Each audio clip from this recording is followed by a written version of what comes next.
Okay, here we have a golden snitch from Harry Potter.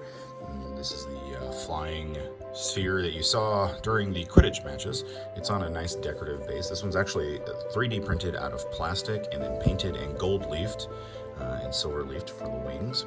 The stand is a magnetic base that attaches the snitch to it so it can hold on fairly tightly. This one is unique in the regards that I have added a light to it as the request of the client, so we can actually turn on the light through that little switch in the back there, and then when it opens up, you can see we have the light inside. As per request of the client, we have a newspaper-themed linear lining inside of there, as well as it is for a man's size ring. So there we have a custom snitch with light inside from Harry Potter, created by Pape Designs. If this is something that you're interested in, you can check me out at twitch.tv/Pape Designs, where I make this and other things similar to it. Thank you. See you next time. Remember to work smarter, not harder.